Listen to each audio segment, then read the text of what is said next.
live video रे सनम को जोहार जहां लगा नित न्यूज मिटन चर्चा कना ओडिसा रे दो आदिवासी भाषा उन आदिवासी को किरिंग दया मेंदो नोआ न्यूज 40 घंटा तायम नुकु को स्थगित आका आपोस मा बांको इदि रुवाड़ का मेंदो स्थगित आका को 40 घंटा मांग रे नोआ न्यूज हेलेना चे नोआ कैबिनेट मंजूर लिया और ओया कथा ते मंजूर लिया मेंदो नुकु जहां टीएससी मेंबर मेना को टीएससी मेंबर सुदम मर्डी मेना आकादिया चंद्राणी मुर्मू मेना आकादिया और अड़ी आयमा गान नेता मेना आकाद को आबो आदिवासी नेता आबो केउझर खन बार होड़ मेना आकाद किना सॉरी मयूरभंज खन बार होड़ मेना आकाद किना केउझर खन मिड होड़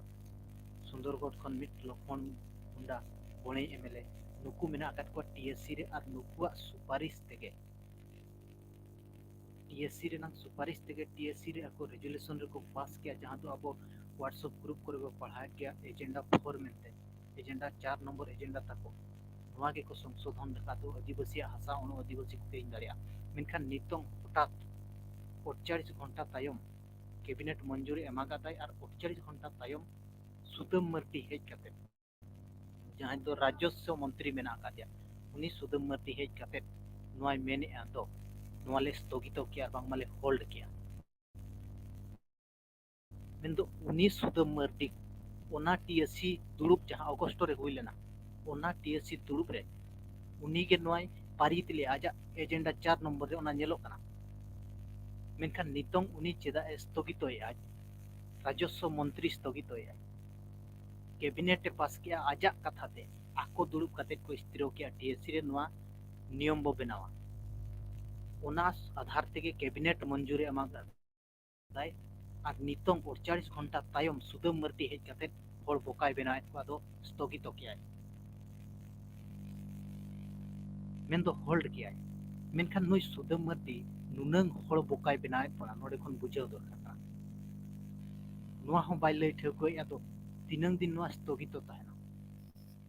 तीन दिन स्थगित दोहया नोआ हो बाय लय ठेकोय बोका बेनाव तायम बोकाय बेनाय पना ओल चिकी माचेत को नितों भुर बाय रेजुलेशन माने बाय रेगुलर लेट को उनको पूरा सामाय बनाव केट को नितों पूरा आदिवासी बोकाय बनाए को आज के पास किया आज के नियम बना मामेंते रोल किया और आज के नितों मैंने आदो नोआ होल्ड किया ले आरे मैंने आदो आदिवासी जमीन दो सुरक्षा गया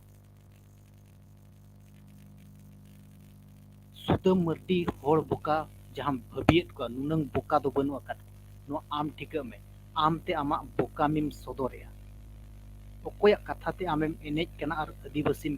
गोजेत को नोआ होड़ को बुझाव ᱧᱟᱢᱮᱟ और अड़ी लगन नोआ रनांग जवाब को एमामा नुनंग बोकाय भबिकेत को आदो नोआ कैबिनेट मंजूरी एमागा था और आज स्थगित होया और मेने आदो नोआ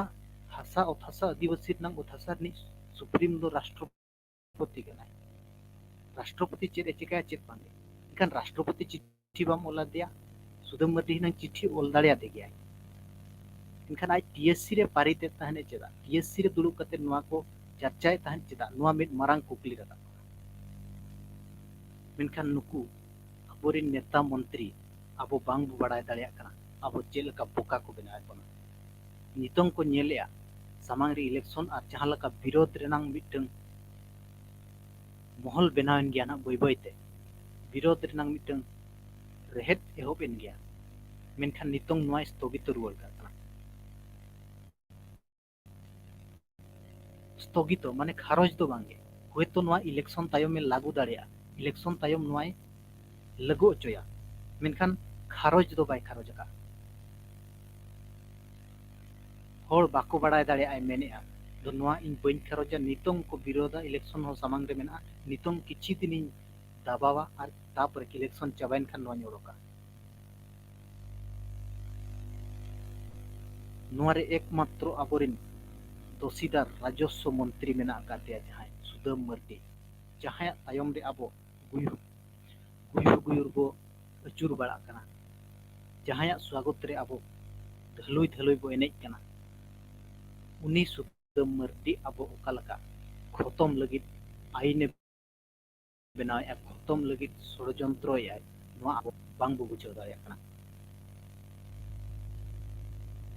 आईन बनाव करते तीना दिन स्थगितया नोआ हो बाय लई